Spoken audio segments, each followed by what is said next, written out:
Welcome everyone to November's Microsoft 365 Adoption User Group. So kicking off for the day, I'd like to start by doing the acknowledgement of country. I'd like to acknowledge the traditional custodians on the land of which we were meeting from today and pay my respects to elders past, present and emerging. And I extend that respect to any Aboriginal and Torres Strait Islanders peoples here today, and welcome all cultures and nationalities from around the world, because I know we do have plenty coming from everywhere and watching the YouTube channel. So I just ask that we be welcoming in our chat and in our questions, that we're also kind. We understand that we've come from a lot of different perspectives, especially after something like Ignite, and that there is a lot that's there. I ask that you please be patient, friendly, that we use appropriate GIFs and images when we're in chat, and be considerate of all and others as part of our code of conduct. So I am Kirsty. For those that are new, you can always get a hold of me in a variety of different ways. You'll find me all over the net. What have I been up to? I always like to do a bit of a, welcome you into my world and welcome those that have also recently joined. Good to see you. Sorry, I didn't run it this month. Actually on site for you, Melinda, especially because you've always been a fabulous support. I'm not there today, unfortunately. I just went, there is so much content and when it came to Ignite, and I'll go through that in just a minute. Now, what have I been up to? My cakes, of course. This is all my latest decorations. Everyone loves to see what I've been up to. My nephew does not like cake, so I always get a pavlova ask every single year. So we went for a little bit of pavlova for her, him instead, her. What else? So one of the reasons we didn't kind of push it out in terms of the user group until this week, there was a lot going on in my world, just like last month. But unfortunately, I lost my pussycat, 18 years, 8 months, 18 days. She's been with us for over 18 and a half years. So we have been in the last 2 weeks, a bit of grieving. So it got kind of pushed out. Always, I like to try and push out my user group and have it live about 2 weeks at least before, but it kind of got put on hold for a little bit. So it's been a big month. In terms of the what's new to adoption, look, there's lots that's actually been flowing through. Okay, so lots that's been happening across this space.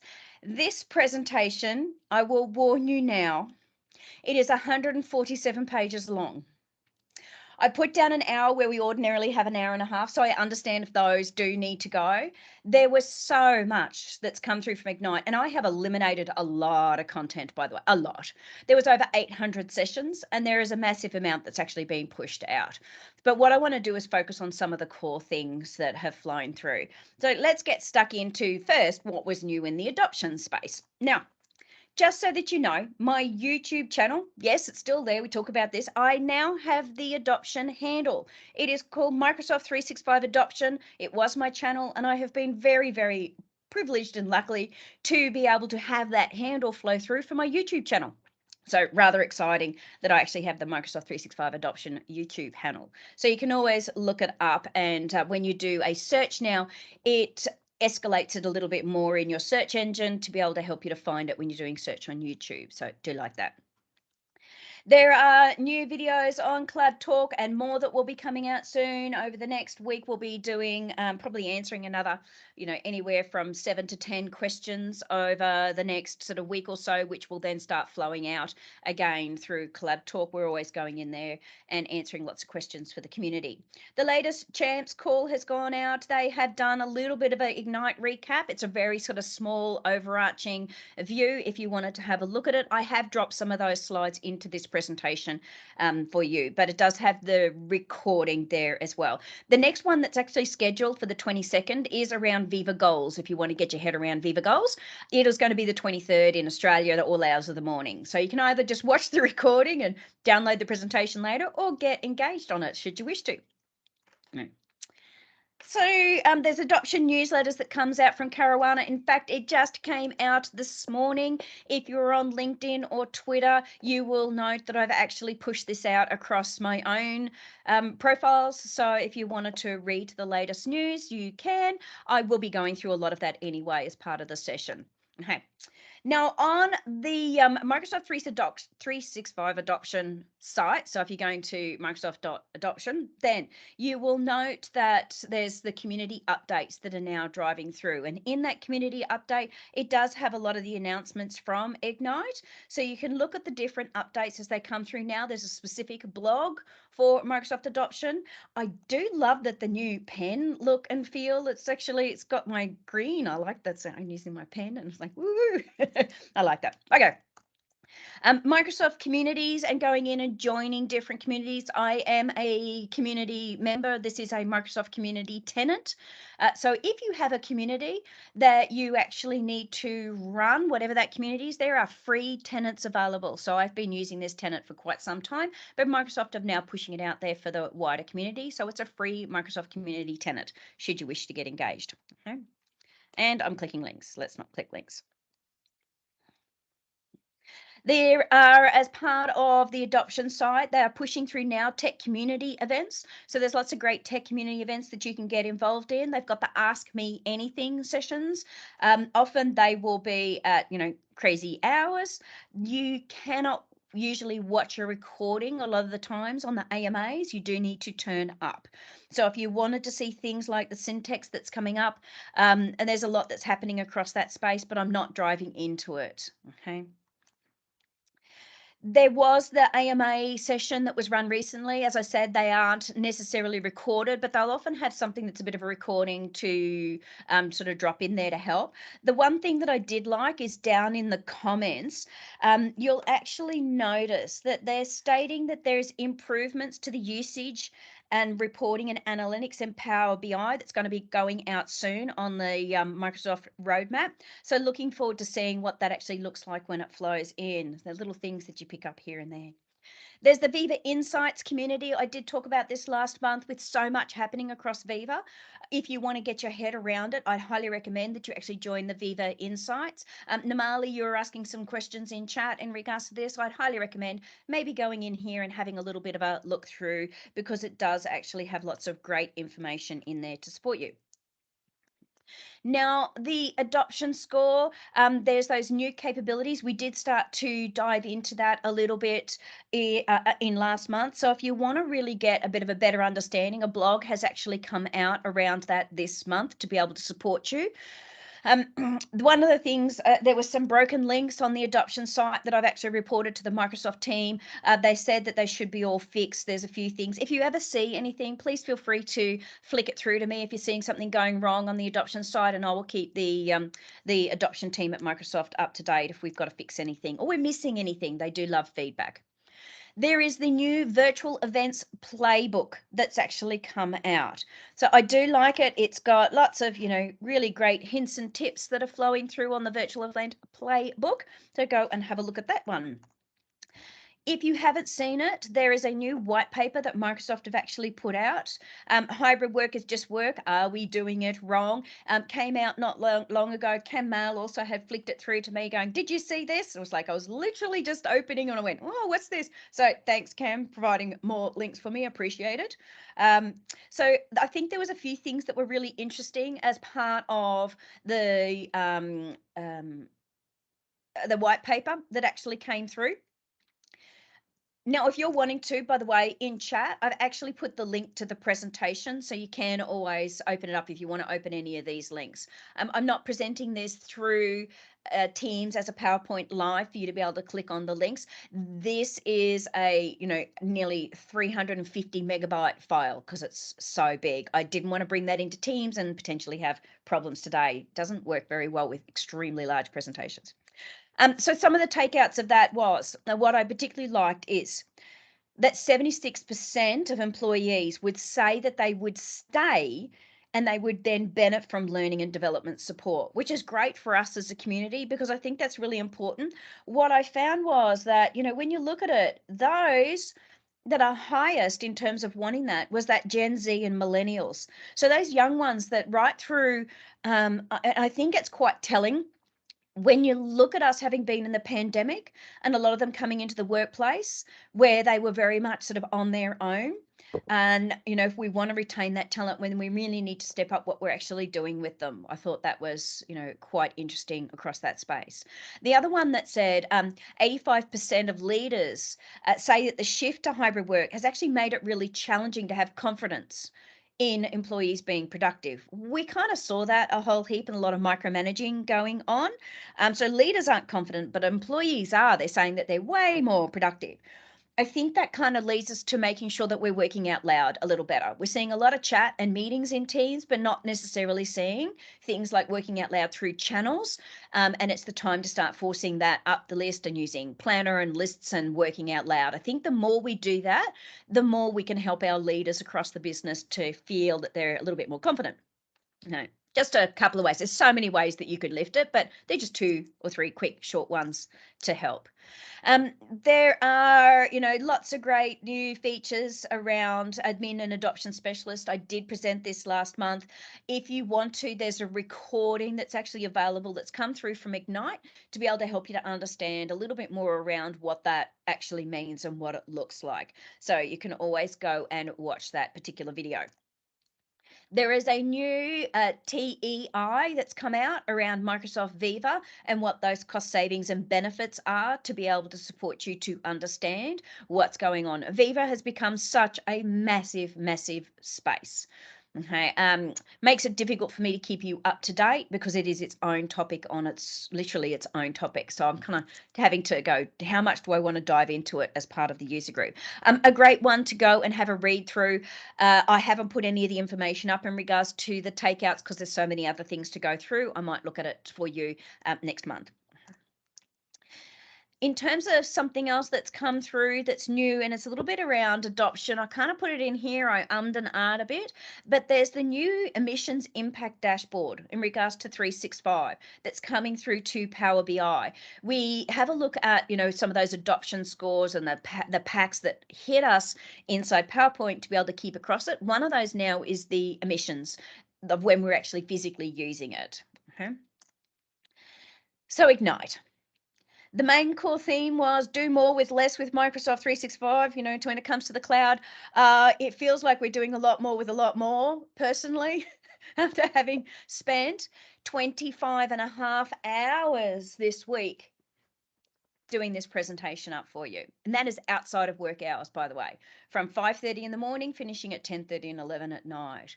There is so much. I haven't left the house all week. I'm really looking forward to this afternoon. I can get in the car and go for a drive. Been a crazy week. I'm feeling a little cooped up and a little crazy. The one thing is, though, it was really stated right throughout to be passionate and bold and keep learning and don't do things that are not useful. And really focused on that. And I think it's something that we can have as a bit of a theme that's running through organizations at the moment around being a learning culture, considering how much this is evergreen and changing. Gotcha. Okay. So in terms of the Ignite book of news, there is a lot in there. I'm not, of course, deep diving into anything that's particularly technical in the technical space. I'll leave that to all the technical user groups. But even when we look at it from an end user business perspective, there's still a phenomenal amount of content. So let's get into it. When it comes to some of the announcements, there's just a great list here where it jumps off to different content for you, where it's an overarching kind of, group together of information. So I highly recommend if you want to go through and you can have a bit of a quick look through. I'm going to go through these announcements in some depth for you. The Microsoft Ignite 2022 guide to these core topics that was actually put up by Mark Cashman. I do recommend. It's a lot of kind of the links from there. There's all the different sessions laid out and what they were actually about. If you wanted to have a look, it's a great one to go through. Now, what were some of the core sessions from Ignite that I particularly liked? The first one would be unlocking the new experiences and how to lower costs and empower our employees. Some of these were kind of focusing on sort of scenarios and some cool content, and it's got a good overarching view of, and a very high level view of some of the features that I'm actually going to go through today. So there was this one, as well as this particular one, embracing a new way of work with Microsoft. So these one focus a little bit more on project planner, OneDrive and lists, whereas the other one was, if we go back, the other one, these ones back here are a bit more about sort of the OneDrive and a few other areas. They kind of all got their slant to it. So I'd go in and have a look. Go into your home at Ignite. You can register still. You can go and watch any videos if you didn't previously. So you can go in should you need to. So it's the main home for Ignite. Satya has his overarching opening. Some of you may have watched it. It will give you a high level view. It does dive into some of the other technical stuff as well, which is why I sometimes like some of the other sessions, because it's more around what we might do rather than some of the more technical solutions. This one was an awesome one because it was more focused at high level, but on our space in terms of workforce and what you can work in. There is on a lot of these, you might have a video you can download. So if you wanted to load it up onto your intranet site, for example, you can, as well as the transcript to go with it. Some of them will have a presentation, not all, but some do. If the session was a roundtable, for example, or it was an Ask Me Anything session, most of them are not recorded. So if you are going in through the sessions, you won't be able to see those ones. They were all very alive running through. I did some great roundtables. You can only do 4 roundtables when you go to Ignite. So you have to pick and choose the ones that are most important, of which we provide feedback, and it is also kind of under NDA. So there's some fabulous stuff, though, that's coming down the line. The guide to Microsoft Teams at Ignite will talk through all those sort of sessions to be able to help and support you. This is purely around Teams. So if it's Teams that you want to get your head around, this was a great page to show you all the sessions around Teams. So one of the sessions that I was actually on that I really liked, and comes from the people view, I suppose, was that human side of transformation and what it is looking like with the shift to hybrid and remote work. And there's some really good information in there from, I suppose, that organizational change, people, the psychology that I particularly liked. And I would recommend looking at around, communicating for that acceptance piece when it comes to adoption. So one to look at. Some great information that's come down the line from accessibility. I will touch on a couple of these features throughout the presentation, but there's so much more in there. So if you are focused on accessibility, I highly recommend looking at this. Now, there are features in there that I've already previously presented, for example, like Excel Live, which is now out in general. So it's got stuff that we've already covered off in there, but just recommend having a look. The Office app is now becoming Microsoft 365. Like, that wasn't actually on the cards when they started calling everything 365 many, many, many years ago, which is why I changed my user group back a long time ago to Microsoft 365 when I started it in its current iteration. So that would be 4 years ago now. So it's sort of, I'm not surprised it hasn't happened before now, but it is coming. So if you do have it, screenshots or anything in your training of go download the Office app, it's now go download, and before too long will be the Microsoft 365 app, not Office anymore. Okay, so you will need to update your content. So when you go to log in, any of those screenshots for logging in will be Microsoft link now, not an Office link to log in. So it's login.microsoft. Okay. So then what's new? What's coming to Office? There's a new look for Office in the web. So that'll all change to that new modern, clean look, a bit like what we've had flowing through on the desktop. It won't have all those sort of blue, darker blue banners anymore. It's going to this lighter experience. So that will be sort of mid-December to late Feb. Now, Sue Henley each year does a really great roundup of Microsoft Ignite of what's actually coming. Some of this I've got scattered throughout the presentation. I haven't kind of kept it all together, so I've tried to make sure that we've got it in context for some of the features and functionality. The look and feel of her page, you will be able to tell that it's actually from Sue. She does a fabulous job. Her presentation, by the way, should you wish to, I've actually got it here as a link. And in there, she's got a lot of different links to the blogs that she's focused on when it comes to the updates. So if you wanted to see where she's pulled it from, these are those blog community hub type content. Now, I've pulled in a lot more than from this. There's so much information scattered all over the place. So the first one, Microsoft Viva. When it comes to Viva and the latest information, there is a PowerPoint that you can actually go in and download. And there's a Viva ebook. So if you really want to get to know what all this functionality of Viva is, then I would highly recommend working your way through the ebook, which has got its latest innovations in it. So a few of the features and functionalities. Now, I'm only going to go very high level because there's so much content. Okay, so I can only go into, considering how many pages I have, I'm only going to go into a certain depth. The biggest ones are Viva's Amplify. So that's now out and it's going to be plugging in as a new app, new focus, where it's about sort of empowering and energizing employees. It's really around communication at scale.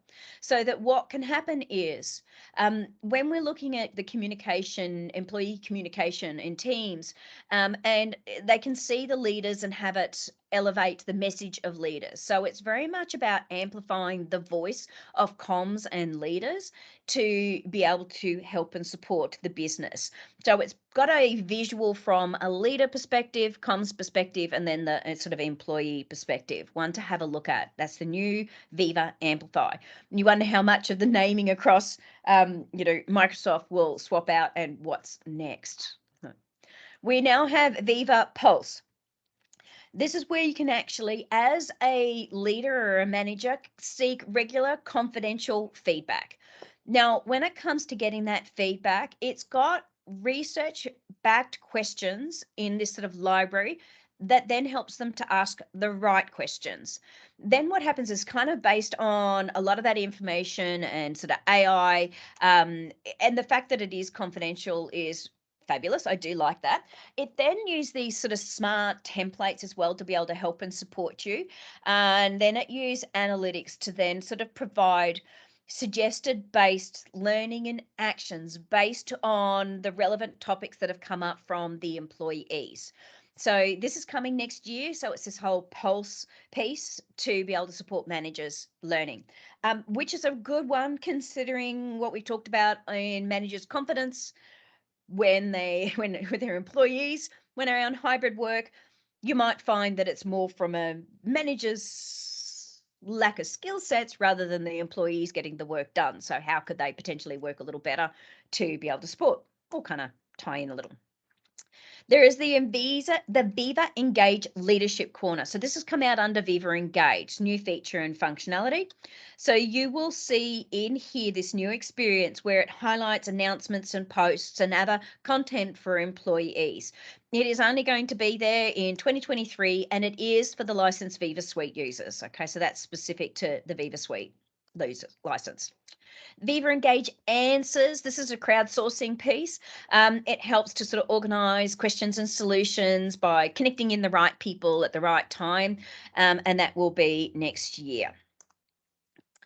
Now, these are slides from Sue and going through all the different Viva roadmap functionality of what's actually available now and what's coming soon. And these are based on, all the different technology. Have a look through these. I'm not going to go into these in any depth. I've brought up some of the pages and I've got a few more coming, but they're the main core things for you to go and sort of have a look at and look at that book of news and any of those videos, because there's lots coming down the line when it comes to those features. Microsoft Stream has had a lot that's rolling out. There's been some big shifts and changes as it's going in and getting updated across both SharePoint and OneDrive, as well as the Stream environment itself. Okay, so coming soon though, you've got screen and webcam recording, searching the transcripts, auto chaptering, and I'm going to go, through some of this in other ways with PowerPoint, and I'm going to talk about that one. Multi-speed and analytics. So these are some of your features that are coming down the line. So another feature in terms of coming to Viva is in the insight space. that praise component, what it's doing is it's sort of surfacing it a little bit more through Viva Insights so that you can start to see those praise trends that you've got. And then that way you can see, how many of you sent and received, who are your top fans, and top praises. So at the end of the week, you generally get a notification. If you can turn these things on and off, you'll get a notification. Do you want to praise someone? I've been doing it somewhat regularly at the end of the week of people that I know that are doing some really great job and they love it.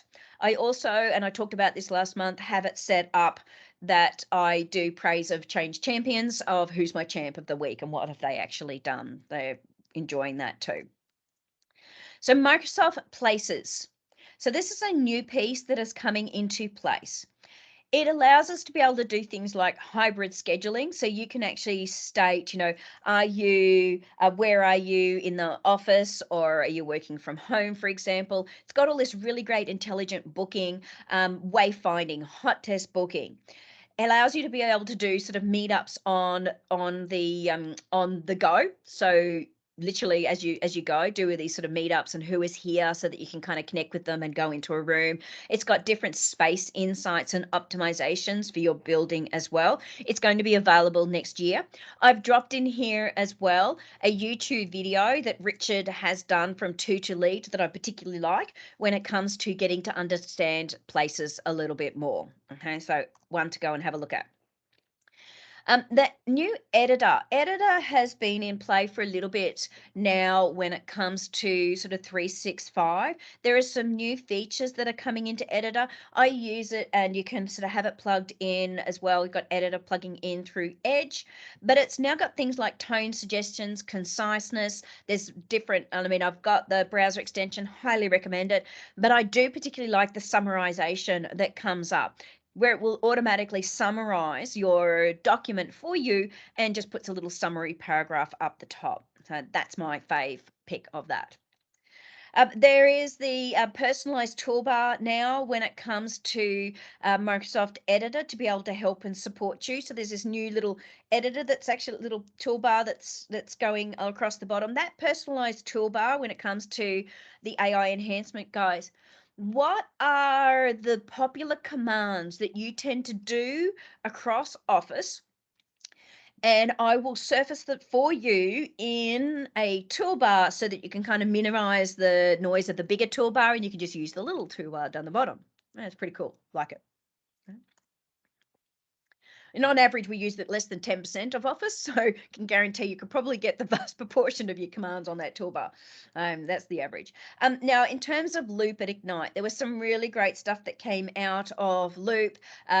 Also, Megan Strand, by the way, I'm not sure if she's on the call here today. I'm not really looking at who we've got in here, has just done a LinkedIn post that I particularly like around some of the little scenarios that we're seeing across Loop and why you might use it. I would highly recommend having a look at her recent blog on LinkedIn. So that's Megan Strand. Now, when it comes to the what's going on with Loop, there are some great features that are flowing through. Now, I'm going to talk about a couple of them, not all of them, but I'll just work us through now. So there are a few features. Outlook on the web is going to be rolling out so that you can just plug in some of these Loop components by the end of the year. So things like Q&A, I particularly love where you can just drop a Loop component into Outlook. Then over on the right, that polls piece that you can drop into Outlook in the web and Word for the web. So you can put in the polling like word clouds. So these are sort of little drop down components with Loop that are awesome that are coming in for Loop. We're going to see more and more flow through in this respect because the Loop components are based on a fluid framework.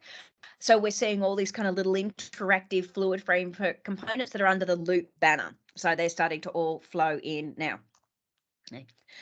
DLP components where you can actually flag for sensitive information. So you can go towards the top and if instead of it being general, you can say this is confidential, for example, and you can start to then have that sort of DLP piece where so they've got the sensitivity label and then the DLP component then states, hang on a second, you've just put in a credit card details, for example. So it allows things to be just that little bit more confidential between the sensitivity label and the DLP component. In terms of adding a stakeholder to a page, the great thing is you can add to a new page with an external link in the Microsoft app. So, and it's now going into private preview. So you can bring in external stakeholders to be able to edit those components. The Loop components for Word for the web, Whiteboard, and Outlook for Windows. So this means you can start to then drop them in. We talked about kind of the Word before, but you've also now got it flowing through to Whiteboard and Outlook. And, you know, keep an eye out down the line. There will be other apps that it's going to be dropping into as well, for example. Okay, so there's going to be more coming down the line in terms of where you can use your Loop components. Highly recommend going and have a look. There is some YouTube videos that are out there. There was a whole heap off the back of Ignite. Some of the product managers, the principal product managers, went and put videos specifically up on YouTube going through the new features. So if you want to have a look at the OneDrive new features, I would recommend going and have a look at these particular videos as they come up. So I've dropped some of them in there. So in terms of the OneDrive enhancements there's actually talking about, and this is sort of the screenshot that came through and to be able to support us, it's in the presentation. So his session was embracing the new way of work, which I have at the very beginning. So this sort of flows through to some of the content from there. There's a new look that's coming through to your OneDrive and the way you're actually working. So let's go in and have a look at some of these call outs. I'll walk you through. So there's a new home experience, and that home experience has it where it brings first and foremost to the home experience, looking a bit like your home experience to all of 365 when you first go into sort of office.com, which will be changing. When you go into the home, it's going to go to recents first, and then it allows you to be able to easily filter across the various types of applications to be able to work with. And there is more coming to this space. There are iterative steps that are coming into play when it comes to this home experience, by the way, based on some of the roundtable and the work that I've done with the OneDrive team. So if you're wanting to see the list like you used to of all of your folders and files, you'll be clicking on My Files now. So that's sort of a bit of a different experience to home. If you've got screenshots in training, for example, this will need to be changed. It will be coming in the new year. Okay, so that's in Q1. There's no real dates around this, guys, but as it comes up and it finally hits, I'll try and make sure that I sort of tell you. Hard because you sometimes said, oh, I've already talked about that. Okay. So Project Nucleus came into play, and it is in Q2 next year that we're going to see this. What I love about this is when we're on the go, if we are offline, it made it very difficult for us to be able to get to a cloud file. Project Nucleus is about taking your files and allowing them to be offline, even through the browser. How's that? So you've got a browser open for your SharePoint, you know, and you can still see your files. If you tell them if you say you want it to be offline enabled, and it will kind of cache it sort of through your browser. There's a few things in technical as part of that, but you'll be able to take it offline to be able to work with directly from the browser.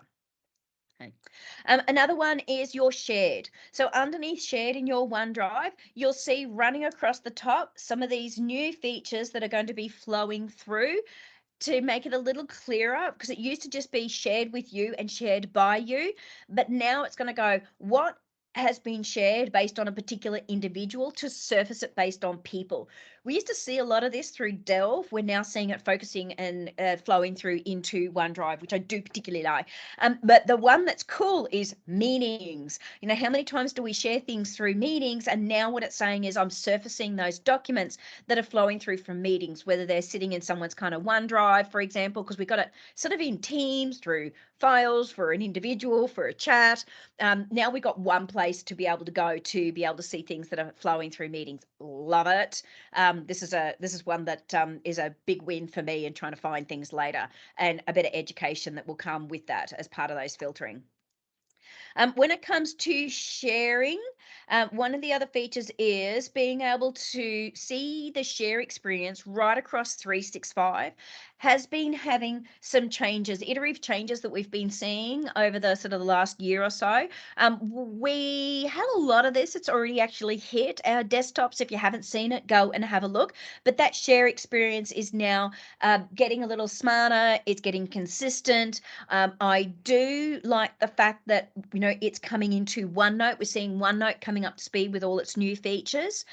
You'll see that it's got the work together in Teams button. So if you see things like present in Teams is still there, but the work in Teams for Excel is that new Excel Live feature and functionality that's dropping into that drop down. So I wouldn't be surprised if we don't see before too long that present in Teams for PowerPoint in the drop down and moved over, because you can see it. You can see it there on the present.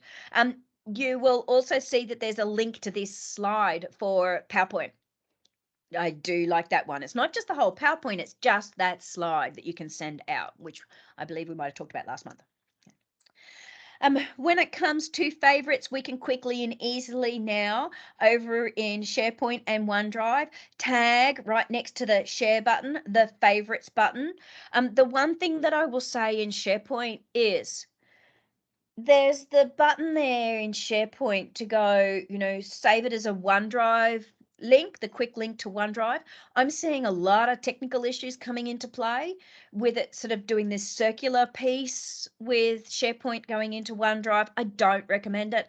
I've been having to help people take it off all over the place. So I'm hoping it would, we'll see if it comes back off again. We're not kind of seeing it in some of the features and things like that, but the fact that we can favorite for your OneDrive is of value to now go up into that home, because we've got the favorites that will flow up into down to favorites and will flow eventually up into the home tab. Okay. We've also got, in terms of the experience, I think I've already talked about this one. Oh, no. So what you've actually got here is when it comes to Microsoft Teams, Teams is updating its OneDrive app. And that OneDrive app is giving you a lot more features and functionality and surfacing some of the things that I really wished we'd had some time ago to make it a little bit more user friendly. So what you saw as the experience in OneDrive, it's starting to marry it up. So you've got your access to your SharePoint sites, for example. We have all those same kind of feed that we've got in our OneDrive on the left, and it's bringing through all those filtering up the top. And this is all directly on the OneDrive app inside Teams. It's allowing us to be able to have that one place to go to do our work. So this one in particular has become a bit of a fave of mine. What I also do like is, and if you haven't noted, it's actually got this whole activity feed, kind of, well, what was it too? So there's little icons flowing through to be able to support us. Love it. There's some great lists innovations that are coming through. This was by Stephen. Stephen is the product manager. It's just a quick 7-minute video. Highly recommend going and have a look. Will save you, I suppose, going and look at the big, long Microsoft Ignite session if you wanted to. It's sort of broken down some of the features and functionality. So there are some great new flows that are coming in, just pre-packaged, as well as those with rules. Some of the integrations with approvals I do particularly like. Some of the web improvements, the Android improvements, the iOS, and the iOS preview app, by the way, is more so that you, from a personal perspective, can use lists, which is awesome. Okay, free. So this is from Sue, by the way. Let's go through some of them. Okay. So here is the MSA on iOS preview. It's in test flight at the moment. You can get the test flight app on your mobile phone. And then that way you can actually play around with some of the test flight apps that Microsoft have. I use it for Yammer, for example. I've got a couple of others, but Yammer's my core one in terms of my test flight app. There's always something that's coming out, and Microsoft uses that technology, the test flight app technology, to help and support for some of those preview beta testing. This on the Android tablet to be able to support you. It's not only doing the horizontal and the vertical and the horizontal view, so it's adjusting around a little bit more. So there's some great features there. Lookup columns that are going to now support both a yes, no feature functionality, some choice and multi-choice and formatting that's actually flowing through. So we can see some, awesome new kind of column functionality, but the lookup column supporting those functionality is great. So have a look at that one. So those flows that we're packaging, I was talking about, if you don't have Automate turned on in the business, and it is a bit of an on or off when it comes to Automate for sort of everyone. And I do know that there are some concerns in regards to DLP and the connectors that can't be kind of individually turned off when it comes to automation. But I think, with the way Microsoft is going, there's so much that's coming in that's being built that's on the back of automation. We might need to start considering some of those flows, because if you want to use some of the great features of lists, it's through the automation that they're turning it on. So they're the different rules, and do you want reminder notifications, and do you want, so it's kind of through this. So one to have a look at. There are some features and functionality there that I would highly recommend.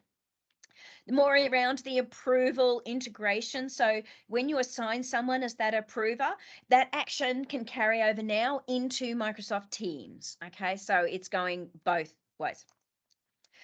You can create a list now from CSV files. Yay, because you always had to upgrade them to an Excel file to be able to load it up. But now you can import and export those list data to Excel and then not worry about it so much. It will import based on a CSV file, which we often get from such a variety of sources, especially if we're wanting to do things like automation. So when we're pulling it down from our whatever database that you happen to use, often they come down in a CSV file. So when it comes to the rules and you want to bring it back into a list that you could be working on, it might be, I don't know, warnings for something in terms of tech, who knows? There's so many different ways, but that's a cool one that's finally come in. I loved this session, the supercharging of the who, where, how of work when it comes to Teams. So if we're talking about some of those Teams updates, this is one that I would recommend, which leads into a very big topic we're about to go into, which is Teams Premium.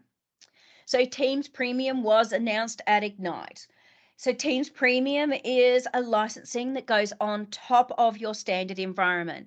It is $10 US per user per month at the moment. So depending on the size of your business, that could be an expensive, if you wanted to do everyone. However, you can do it per user. So it's not for the whole business. You can do it per user. So the good part about this is some of the features that are coming, you might want to have on for certain people. If you're wanting more protection for the whole of the business, then it's going to be for everyone, because that comes with premium. So let's have a look at them.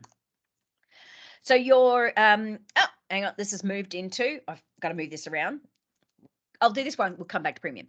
So there's the calendar view is now in week layout, so that you can do things like drag and drop. And when you do a drag and drop in your list, by the way, it will automatically adjust in your list that date for you. Okay, and the view will allow it to be, 1 month at a time or a week at a time, for example. So you've got some different views that are flowing through in terms of that week layout. So it's not just a month, you can go down to week. Let's go back to premium. Oh, got to move a few things around there for you. Now, so in the premium space, there is a lot around meetings that is coming into play. So it was a very big focus when it comes to premium.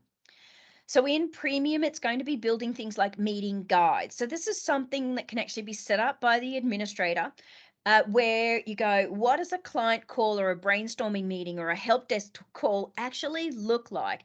So those options are automatically set up. So it's all those kind of, you do your meeting options, for example. So those meeting options and what it looks like are automatic, preset, so that you can go, I want to do this particular meeting guide and it's going to be a client call. So if it's in a client call, for example, you might turn off whatever, okay, or turn on. In the brainstorming, turn off in brainstorming, or maybe it's a client call. If it's brainstorming, maybe you turn on Q&A and you turn off chat. All sorts of things that you could do as part of it, okay? So that's meeting guides. Now, this one I know has been asked for a really long time for meetings, and of course it's going to be in the paid. They've been holding off on so many of these features to have it in the premium. So we can have our customized branding in the meeting lobby. So it will then flow through to also your backgrounds, as well as when you're in together mode, that whole, everyone's sitting in together mode. So now you can have customized branding sitting in the background, but it does come with premium. So that's that $10 per user per month. Okay. Now, the AI-powered meetings with intelligent recap. This I love. I would do premium for this and just webinars. We'll come to that in a minute. So with the powered AI generation, what it does is things like it recognizes when you verbally say, for example, certain tasks during the meeting, and it automatically generates the action items and the owners based on what you've verbally said. It will also auto-generate some some chapters for you based on the topics and the way that it's actually working and who's speaking. So it will recognize even who's speaking if it starts to swap over and auto-generate these chapters. The owner is the one that effectively will see a lot of this and control it to be able to put it out or adjust or change, not the guests members. It's sitting with the owner. It will give you personalized timeline markers, so it will actually call out, such as when the name was mentioned, when you start to share a screen, or if you've joined and left the meeting. You as the owner, by the way, joining and leaving the meeting. Okay, so it will actually put in those markers for you. It's got a great intelligent transcript search. So what it will do is it will work its way through. It will recognize the speakers to be able to put them into the transcript and personalize it for you as you're working. Some cool features that are coming into this, especially if you're someone like myself doing exactly this in webinars, and we've got to try and create all sorts of chapters, or maybe you're doing training, or you've got all hands where you're swapping leadership out and it's just auto generating it and being able to support you as part of stream. So love these features. There is live transcript. So this should, let me double check and make sure the audio is definitely on. So live translation for your captions will do real-time translations in 40 spoken languages. It's easy to turn on. All I have to do is go to the More button over here and turn on live captions. Once I've done that, I can select a spoken language, and then I can choose a language to translate it to, just like this.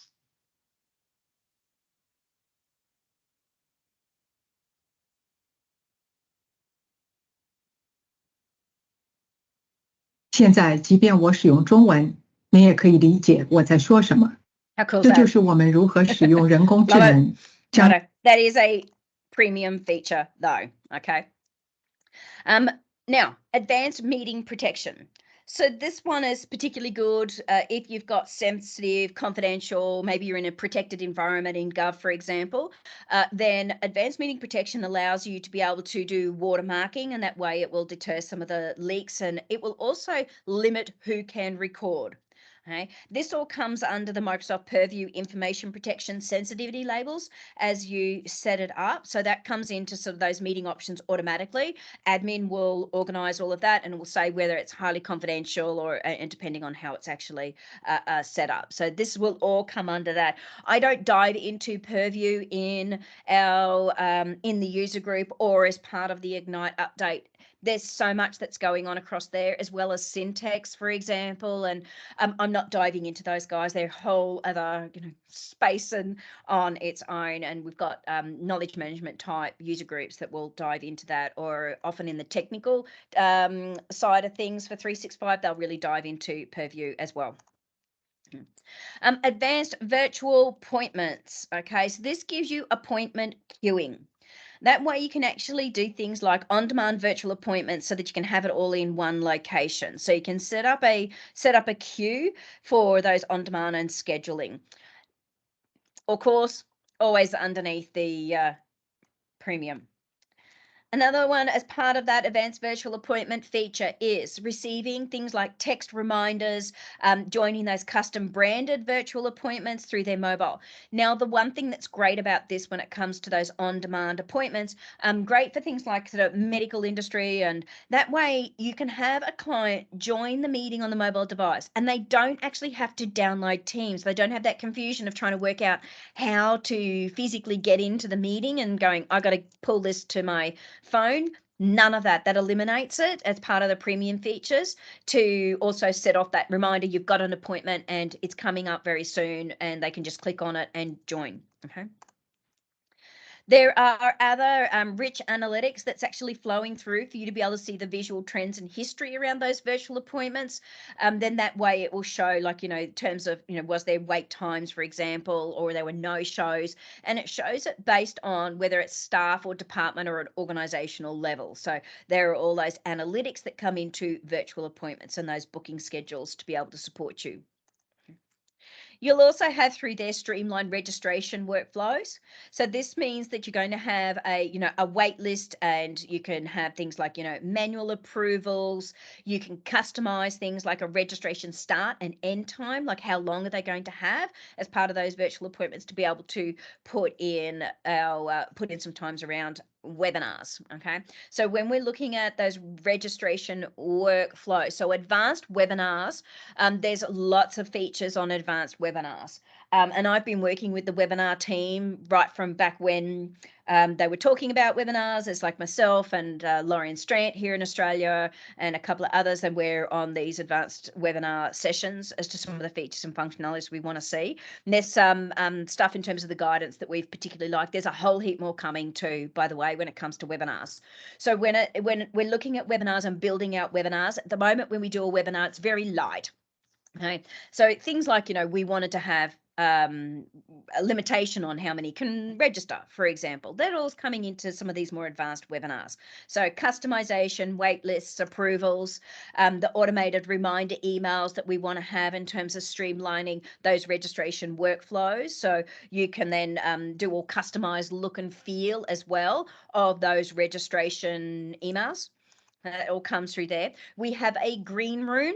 So that virtual green room allows us to have kind of that presenter space where we can socialize, we can monitor the chat and the Q&A and all the settings and things before we start the event.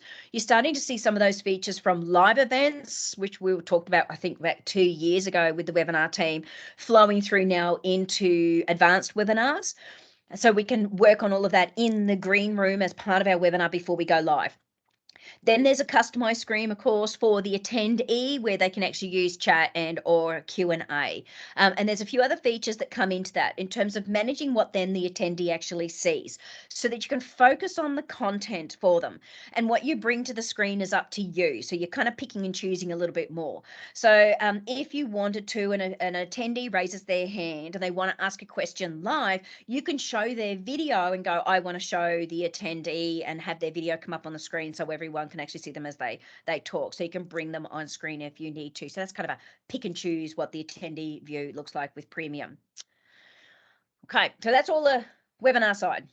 The mesh avatars from Microsoft Teams. So I was on a call, I think it was last month. Yes, no, we're in November now. So last month I had the Yammer MVP session, of which the Yammer team all came in and they were all in avatars and all gave us a little bit of a surprise. It was fun. We could actually tell who is who. Most people are pretty accurate as to who they want to look like as an avatar, but of course their name was running across the bottom, which did help on a couple, especially if you don't know them. And that in itself can have its challenges, because if you haven't met someone before, you're going to go, I'd actually would like to see you and meet you.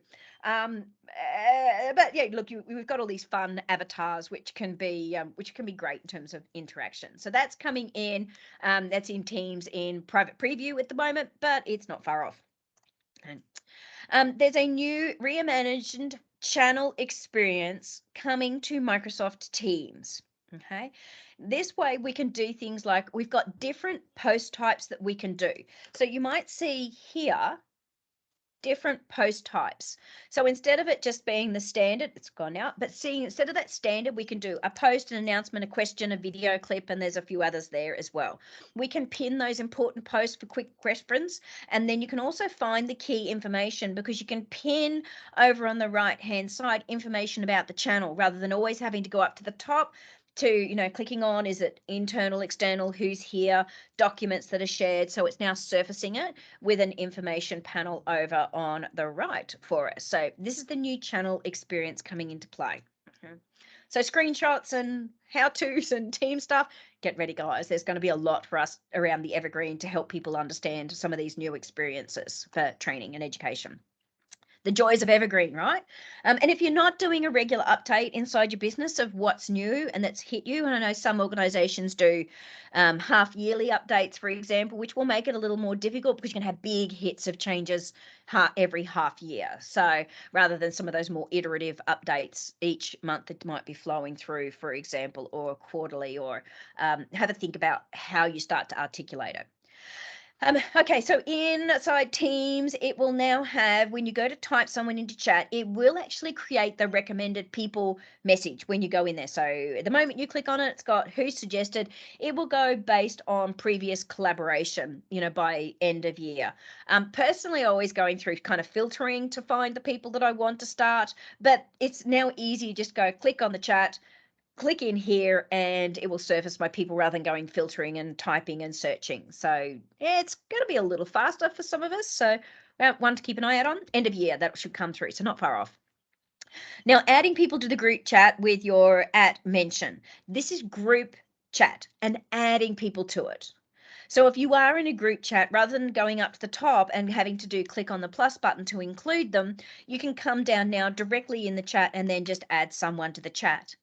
The one thing that I'm not sure of yet is when we add someone up the top here, when it comes to including them, it usually will ask you, how far back do you want to include the information when it comes to your chat? Be interesting to see whether it actually flows through to go how far back when we do the @mentioning, okay? Whether it just adds everything. I'm not sure yet, haven't seen that in play personally by end of year. Okay, the @mentioning everyone in the chat. So that one was one that was a little difficult in the past because you had to kind of @mention each individual or one or two in the group chat. So this is about group chat, but now you can go @mention everyone that's in that group chat. Still like that. Deleting chat. So many times I get asked this from an end user, can I delete that whole chat? And it's like, well, no, you can hide it, but you can't physically delete the chat. That is coming. So by the end of the year, now it doesn't actually impact the other participants in the chat. Okay.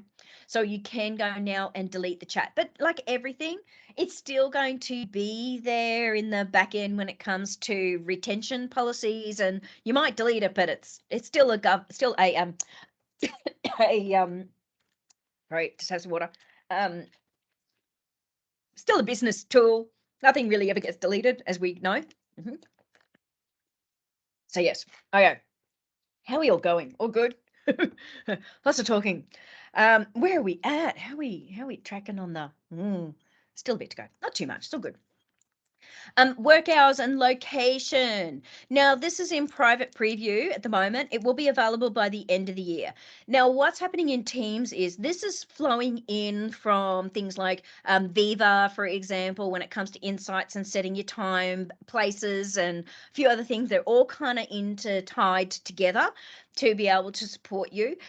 We'll see some more of that as we flow through. So now what happens is you can actually see based on that particular day where someone physically is, okay? And you can set your work location so that they know when they do a meeting, are they actually in the office? They might be at the other end of the floor, and set it up and know that you've then got to, maybe you want to book a meeting room, for example, okay? When it comes to calling, there is the ability now in terms of having that, management of the busy on busy settings. Because what happened is when you called, if someone was busy, it would, default and going through to voicemail and things like that. So now you can have it where it plays a busy signal. when it comes to calling. If you're rolling out enterprise voice at all, you're doing unified communications, one to take note of that it's come into play. We've been doing this for quite some time. In fact, I'm rolling one out in end of Jan next year. So we'll see what happens and how quickly that comes in, because it will be early 2023. So I wonder whether it'll halfway through, for sure it'll come on halfway through my rollout. And I won't have it in. It's always the way. We now have a detailed call history. We will tell us how the call actually arrived. Okay, so it will say it was incoming. It will say it's sort of, sorry, I'm going all over that. You might see there's really rather faint, like forwarded to, incoming. It will give us some information in there, as well as over on the right-hand side, we'll have more around the details, for example. So if it was a particular, call, meeting, joining as a group, it will then have things like recordings and transcripts, and that will all flow through now into the calls app on that tab inside Teams. Okay. I've just dropped this one in because I thought it was rather cool. So some of the third-party apps, that first-party and third-party apps that we see flowing through, some I like, some it doesn't matter too much for me. The ones that I particularly liked on this was the Post-it app that's coming in, the 3M Post-it app. Radio, first radio station. So we got the iHeart Radio. So if you listen to that, which I actually do, I listen to it all the time. I have it running on my Google Home downstairs, and I'll be listening to the radio as I'm pottering around in the morning. It is now flowing as an app into Teams. I know a lot of people and organizations will turn off anything that's kind of third party, bar the ones that are paid for, but it's free.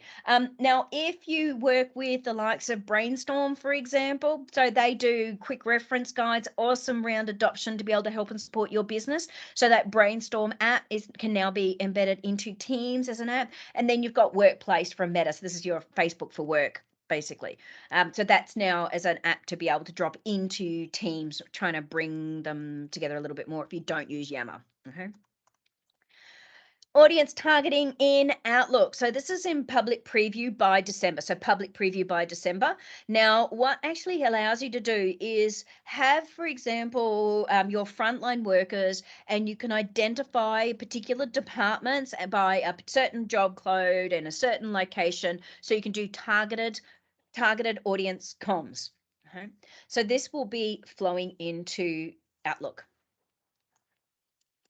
Now, PowerPoint Live in Teams, magnify, yay. How often is it that we've wanted to try and magnify?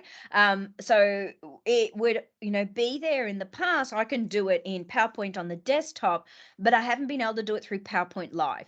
So this is a new feature in PowerPoint Live to be able to support you with your plus minus buttons and the zoom in out button. Okay. So the what's new in 365, so that's all kind of the Ignite stuff. Let's just quickly jump through a few other pieces. In terms of Teams best practice tips and tricks, the MVPs came together and did a tips and tricks session at Ignite. Love it. We've got some of our favorite people that are actually in there, like Daryl, who's presented at the user group from New Zealand. Lovely to have him and see him on this session. And so it's talking about all their favorite things that they do love across Teams. So I do like that one to watch. So the what's new in Teams, we've got assigning the seats in together mode. We've got popping out of content into a separate window for our meeting. So it's now going to pop out. Yay.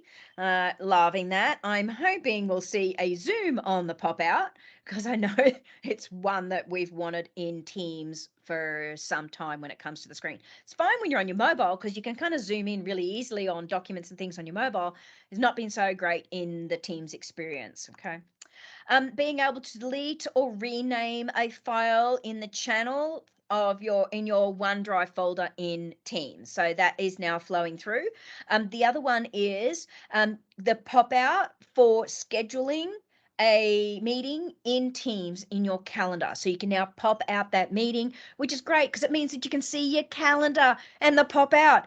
Yay, finally. So that is flowing through now. So an awesome one that I do particularly like, because I couldn't tell you how many times I wanted to see that one. Okay. Now, Yeah, Shari, I know Stephen and Laurie would do the, the update. They do such a awesome job in some of this stuff. Okay. Creating of content in terms of that contact group. So contact groups are now flowing through quite well into the calling app in Teams. So your contact groups are actually there, came out in October if you didn't see it. So users can create new groups and edit the members so they can have those calling groups. So you can see it over here on the right hand side, contact groups.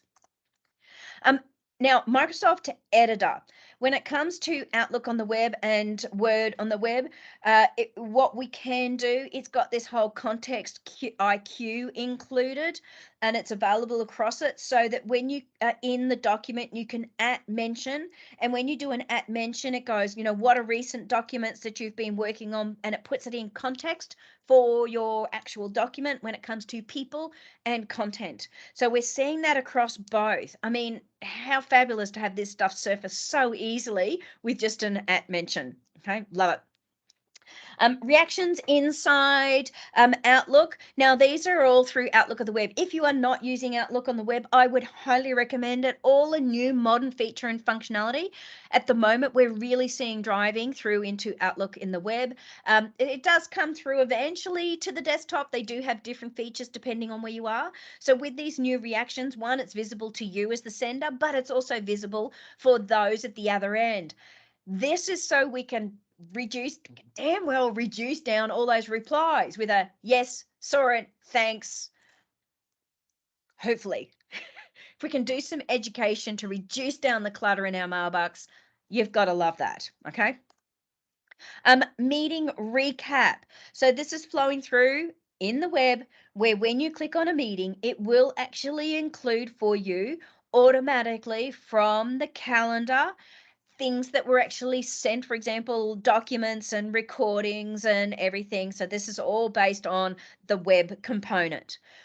I hope to see that come to the desktop at some point. So many people do work from Outlook on the desktop, but at the moment it is through the web where it's surfacing all of that content automatically for you. Okay. The work hours and location. We did talk about this flowing through into Teams and being able to see it in Teams. This is where we're often doing it. So Outlook on the web allows us to be able to set those hours and location as to where you're going to be on a particular day. So if you're always going in 2 days in the week, for example, in the office, you can actually state these are my days in the week, and then it will come up. You can see it's coming up across the top here. Okay, as to what day you're physically going to be there, but you can change it directly from the calendar on the go should you wish to. So when they go to do scheduling over on the right hand side, they can physically see then what days you are and aren't. They can see it on the schedule list. Are you in the office or not? Will help us in this hybrid environment. So some good teachings there. It will also flow through and change that work location for Outlook and Teams on the day. So you will see it on the mobile phone as well. Okay, so you can start to have a look at swapping it from there too. The schedule send is now available across all of the Outlook apps. So that's going to be there. It does appear in your drafts folder with the prefix scheduled until it then goes out in terms of a schedule to be sending it later on. It used to be defer. Now it's called scheduled. You can edit or delete those messages prior to the scheduled time in terms of being sent, by the way. Okay. Sensitivity labels in meetings. Now, this one in particular can be set by admins. They can set all these default labels. Now, the meeting invite content can be protected then through encryption and have a sensitivity label put against it to be able to help and support so that information doesn't go out there in the wrong way. Okay. Teams chat coming to Outlook on the web. First going to be available for the meetings. You'll have quick reply, so you can do that from Teams or Outlook. You've got the Teams chat in your inbox, so you can do it directly from there. So it's kind of bringing the two worlds together, so you're not forced to go over physically into Teams to do that chat. You'll see it's now coming in as a pop-up. You'll see it coming up down the bottom, down here. Yeah, so that you can do a direct chat. There we go, flowing through. Search in Outlook now shows and will be coming very soon. It's flowing through Teams chat. So when you do a search, that will now come into play to be able to help and support you. So one place. The message recall option, okay. Now, when it comes to recalling read messages, in the past, when you tried to recall a message in Outlook, if they had read it, you couldn't recall it. Okay, it was done. It would give you the message can't recall. Now, by default, that is changing. So it will automatically recall now a read email. Okay, will automatically recall the read email even. Okay, so those looky-loos that go, oh, what was that recall for? I read that. What did they do wrong? So it's kind of taking away the fun in some respects. There is the option though to disable that. So admin can disable if they need it too. So that will make a difference. Okay. Now, what's coming to Outlook? There is a whole heap that they're playing around with when it comes to the design and the look and the feeling and the personalization. And so that's all flowing through in terms of what you're going to see in terms of Outlook on the on Windows on the desktop. So it's starting to kind of marry up to that online in a lot of ways, but there are some things still coming. So in terms of Outlook, and I've got it, I think I've got it in here. Things like roaming signatures. I'll talk about that. The snoozing, the emails, pinning emails in terms of your mailbox, secondary calendars in the side pane, scheduling, attendee events, all these things to look forward to coming through. So let's have a look. The cloud signatures. This one in particular, I'm loving. I'm doing a really big rollout of a new, phone. We've got sort of voicemail, or I've just done an Outlook. We would always, with a new device, whenever you received the new device, you had to go in Outlook and reset up your signature again. Whereas what's happening now, we've got a roaming signature based on the data that's actually stored online. So for that particular account, so that they're now going to be available and you don't have to reconfigure your signature every time you get a new device. So I'm doing a big new device. I've got a UC rollout. I've got the whole lot coming in the new year. So we'll see. It should hopefully be through by last month in terms of the roaming, and it comes down to where have you got your signatures and what does it look like and having had it set up. Okay. There's also the deduplication. I know, right, Shari? Too many devices. I know I have it all the time. I'm always getting a new Surface as well.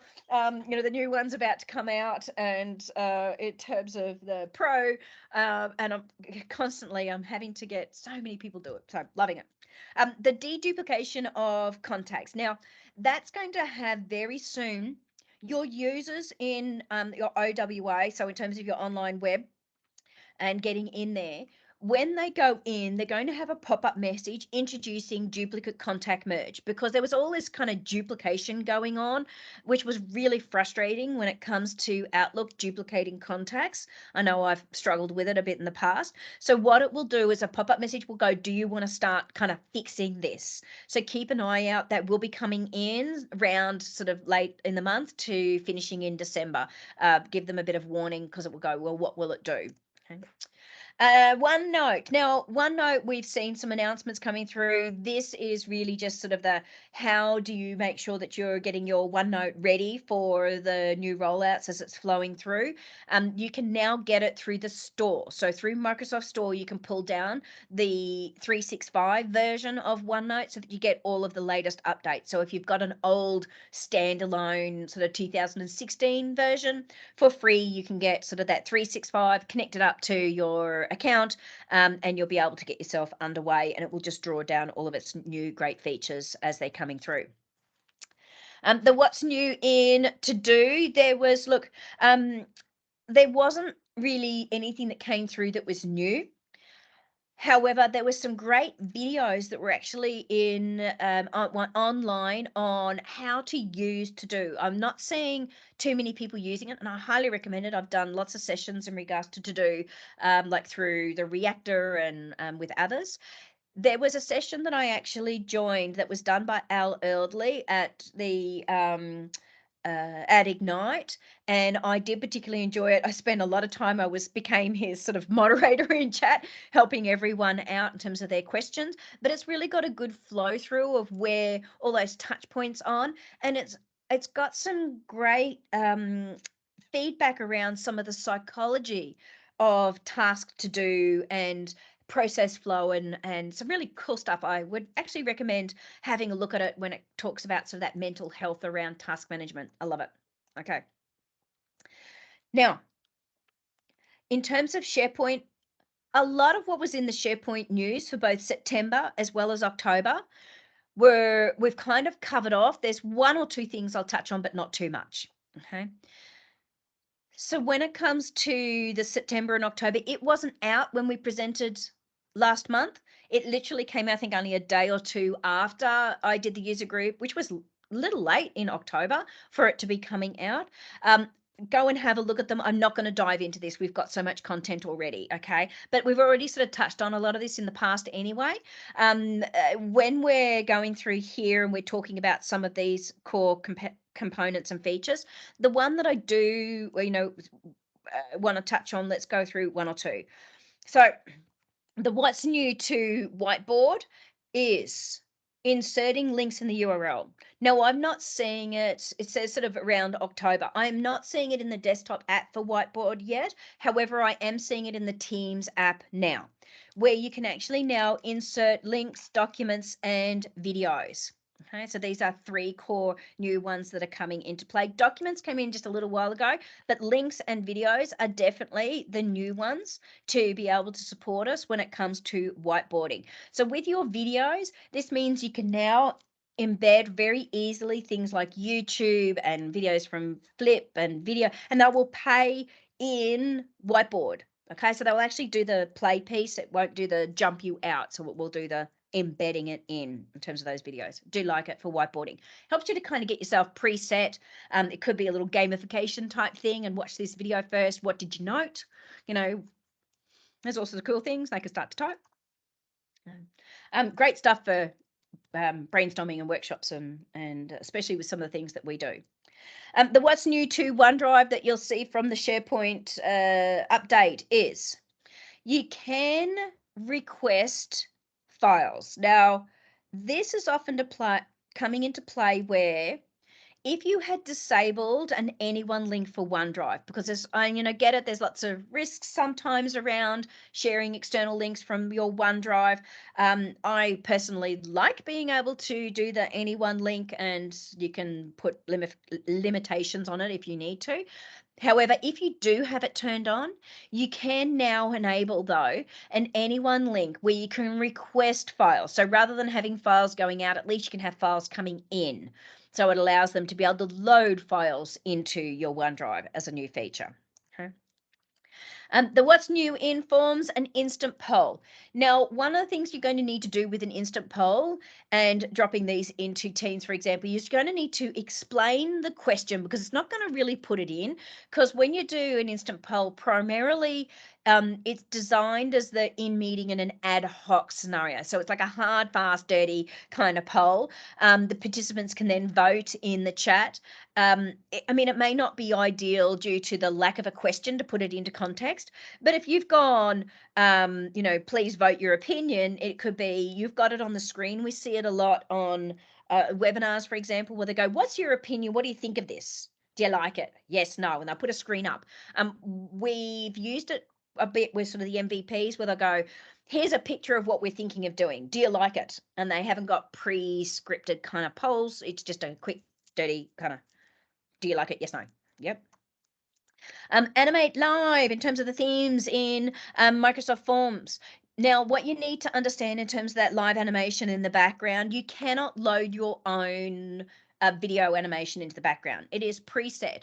But what they do have is, depending on the name of the form that you put in, so if you put in sort of education, or you put in it's a survey, or you put in whatever it is, the kind of AI to it will go and surface a particular video that will be of relevance to whatever the topic is. So you're not kind of stuck with just purely what's coming up on video. It comes down to what the title is too. So do like that. The what's new in Planner, there is an updated email template. It is going to be sort of changing a little. Instead of it just saying Microsoft Planner, it's Microsoft on behalf of your organization. So it's more of a overarching rather than a planner, because it's surfacing It's surfacing different features. It has a visual update, and it now allows you to navigate to the application for that particular link. So that's actually coming out right now. The what's new to Excel, there's just been every month so much flowing into Excel. They're doing a really good job when it comes to updating some of these features. The ones, though, that I want to go through, and if you are not sure what is where, the Excel team have actually created an Excel document, okay, that leads you online. It's got a scroll right across to go, is it on the inside or is it in production? Has it physically come out? These are the new features and in which version it is, depending on what you're rolling out inside the business. So this is one in particular that's great. In the what's new in Excel, just double check, Meg, and no one's got any questions. Someone just came off mute, double check. In the what's new to Excel, something else is when you... Kejadian. Aaron, do you have a question? Okay, line out first. I just mute Aaron. Okay. So in the what's new in Excel, the quick find command. When you right click in an area or an object in your document, it's got the search menu in there. So now you can actually search in it, or you can press Shift F10 and it'll display the shortcut to be able to bring up menus directly in your kind of quick access when you do your right click. How cool is that? So you don't have to go hunting and doing up the top. You can literally just do it with a right click now. That's pretty cool. Oh, and by the way, it's not just Excel, I should say. I forgot about that. It's right across the Office suite. So it's been put into the Excel what's new. Hasn't been put into the Office what's new. It hasn't come up on anywhere else. It's been put into Excel, but it's right across Office, by the way. Okay. There is a new navigation pane that's actually come into play when it comes to Excel. That's going to be able to help us around some of the functionality that you might physically have inside your Excel document to be able to quickly surface things like objects and things across pivot tables or charts, or it's like surfacing information as part of a navigation pane. When you think about what the navigation pane does over in Word, then this is now flowing through into Excel. Yeah, let's move forward. There is new paste options. Now I do Control-Shift-V all the time. I'm always copying and pasting formatting. Now what will happen is when you do a Control-C and you Control-V, you can now also immediately after that do the Control-Shift-V and we'll copy the formatting as well, should you wish to, or special paste formatting, which is your Control-Alt-V. So there are new paste options that are coming into play when you copy and paste across Excel. What's retiring? Now, when it comes to having multiple Yammer networks, they can no longer be in a single tenant. It's no longer going to have that sort of one-to-many mode, so they're not going to be there anymore. The other thing is that a popular around me document view in OneDrive for the web is going to be permanently disabled. And of course, they're retiring that My Activity feature in the Activity app across Microsoft Teams, desktop and web client. So it'll just be your feed. It'll just go straight to your activity, basically. You don't have the drop down of My Activity and feed. Okay, so that's actually going, it's retiring. Okay. That is all of the updates. I really should have just left the session as an hour and a half, as I have been for some time, rather than an hour. So thank you for those that have been willing to stay with me. Of course, we've got our Yammer session that's coming up, the Yammer Festival. It's not too far away. It's only a month away. Please go and register if you haven't. I'm looking forward to that. Dr. Lawrence, I see that you're here. I'm looking forward to hearing what's going to come out of the Yammer Festival. Thank you for that. Where do you find all the same content? Join the newsletter, all the adoption resources, and I'll put in some of those books, although this seems to be getting bigger and bigger and bigger. It's like, what do I do? Do I change the way that we're doing this? If anyone's got any suggestions, I'm more than happy to hear it, because we're getting more and more links around these features. Where do I find a lot of the latest information? Really, most of it is through the tech community blogs and message center, and then I kind of trawl around from there.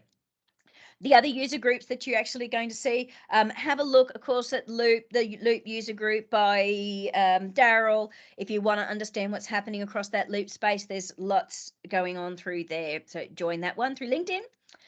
I have, of course, the previous sessions, and I will take this live as soon as I can for you. The presentation you already have, I will drop it into the YouTube channel shortly. Trying to chapter this particular session will be interesting considering how much content there is. We'll see how we go.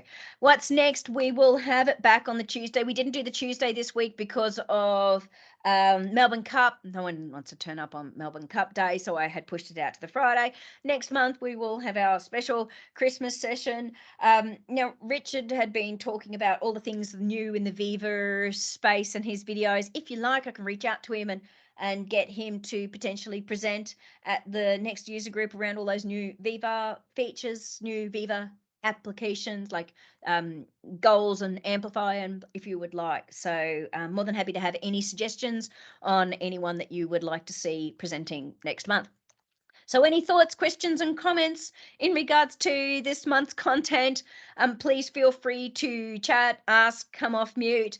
If there aren't any questions, then thank you so much for coming and listening in, and all my diehards that come every month to listen. I do really appreciate your support, especially after you've done 25 and a half hours of updates. Sometimes I go, why am I putting myself through this every month? Why do I do it? And it's because you guys keep turning up. So as long as you're turning up, I suppose I will be here. So thank you very much. Anyone have any questions, please feel free to raise your hand. If not, we'll see how we're going. Now let's go. What have we got? Name ranges, tabs, very cool. Yeah. Very good. Before you, okay, I can't see the link to the pack in chat. Okay, yeah, absolutely, Kathleen. I will drop it in very soon for you. Okay, interested in that link to the mental health around task management. Up in Townsville teaching this week. Everyone is, yeah, okay, sure. I will drop the link in for you, Kay. It is in, so let me just stop the presentation. Now I'll discard all the animation. Let me come back up the top. I'll just drop it in again. All the links are available online for you. So it's very big. That's okay. You're definitely going to see it.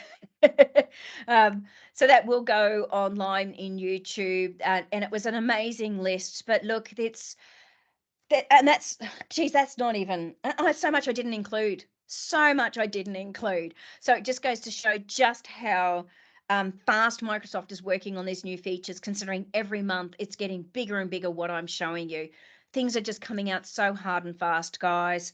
It is tough for us to stay up to date on it. It's even more tough when they're bringing out lots of new features like Viva. So I really get that it's